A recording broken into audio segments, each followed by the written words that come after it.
जीने के लिए भोजन चाहिए। जीने के लिए क्या चाहिए? भोजन चाहिए। तो मानव जो भोजन प्राप्त करता है उसमें सबसे महत्वपूर्ण जो होता है कार्बोहाइड्रेट। कार्बोहाइड्रेट से हमारे शरीर को ऊर्जा प्राप्त होती है। कार्बोहाइड्रेट से हमारे शरीर को क्या प्राप्त होती है? ऊर्जा प्राप्त होती है। उसके बाद प्रोटीन। प्रोटीन जो है हमारे शरीर के विभिन्न सेल का निर्माण करती है। प्रोटीन हमारे शरीर के विभिन्न सेल का क्या करती है? निर्माण करती है। और ये टूटे फूटे सेल का मरम्मत भी करती है। विटामिन सभी कार्य को सुचारू रूप से चलाने का कार्य करता है। उसके बाद खनिज लवण है, बहुत सारे छोटे छोटे अन्य पोषक तत्व भी है जो हमारे शरीर के लिए आवश्यक होती है। तो भोजन हमें कहाँ से मिलता है? तो भोजन हमें अनाज से मिलता है। फसल उपजाते हैं जैसे धान, गेहूं, बाजरा, बहुत सारे फसल है, मक्का। ये फसल उपजा करके हम लोग अन्न प्राप्त करते हैं। दाल, दाल में हमें प्रोटीन प्राप्त होती है। धान से चावल बनता है और चावल से भात बनाते हैं। भात में कार्बोहाइड्रेट नामक पोषक तत्व पाया जाता है जो शरीर के लिए काफी महत्वपूर्ण होता है। ये हमारे शरीर को ऊर्जा प्रदान करती है। दाल से हमें प्रोटीन प्राप्त होता है। हरी सब्जी से हमें विटामिन प्राप्त होता है। उसके बाद हम लोग दूध और दही का उपयोग करते हैं, मक्खन का, पनीर का उपयोग करते हैं। ये हमारे शरीर के लिए काफी महत्वपूर्ण पोषक तत्व है। इसके अलावा हम लोग भोजन में मछली, मांस, अंडा का भी उपयोग करते हैं। मछली प्रोटीन का काफी महत्वपूर्ण स्रोत है और स्वस्थ रहने के लिए हमें ये भोजन करते हैं। उसके बाद हरी पत्तीदार सब्जी, इसमें परवल, आलू, गोभी, उसके बाद पालक का साग, अन्य साग भी होता है, तोरी का साग, सरसों का साग। तो ये सब हम लोग भोजन में करते हैं ताकि स्वस्थ जीवन जी सके। अब हम लोग भोजन में अन्न के अलावा मांस, मछली लेते हैं, दूध, दही भी लेते हैं।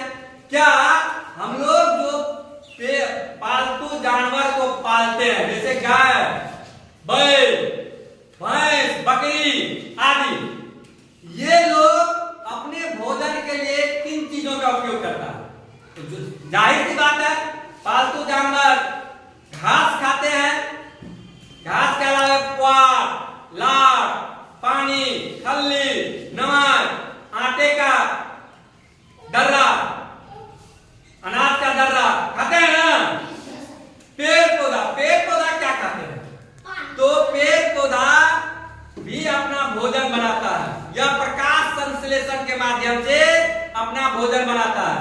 अब पेड़ पौधा अपने जड़ों से, मिट्टी से खनिज लवण और जल प्राप्त करते हैं।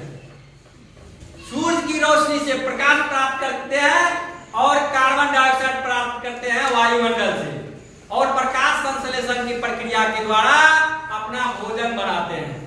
प्रकाश संश्लेषण की प्रक्रिया के द्वारा अपना भोजन बनाते हैं। जाइलम और फ्लोएम दो उनका ऐसा ऊतक है जो जल का परिवहन करने और भोजन का परिवहन करने का कार्य करती है।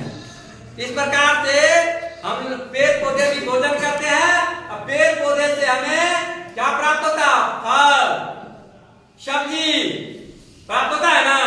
सेब, अंगूर, ये सब तो पेड़ पौधे से ही प्राप्त होते हैं।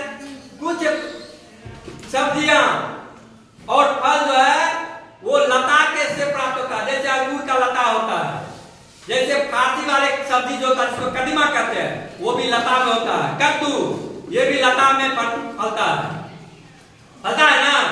तो इस प्रकार से आपको पेड़ पौधा प्रकाश संश्लेषण के माध्यम से अपना भोजन प्राप्त करते हैं और उनसे जो भी फल प्राप्त होता है उसे हम लोग खाने का काम करते हैं। तो हमारे भोजन में आप जान गए कहां से भोजन प्राप्त होता है? हमें खेतों से अनाज प्राप्त होता है, दूध दही जानवरों से प्राप्त करते हैं, फल सब्जी ये हम लोग पेड़ पौधे से प्राप्त करते हैं, मांस मछली ये हम लोग जानवरों से प्राप्त करते हैं। इस तरह से हम लोग विभिन्न स्रोतों से भोजन को प्राप्त करके उसे ग्रहण करते हैं जो कि हमारे स्वस्थ जीवन जीने के लिए अति आवश्यक है। तो आज के लिए इतना ही, धन्यवाद।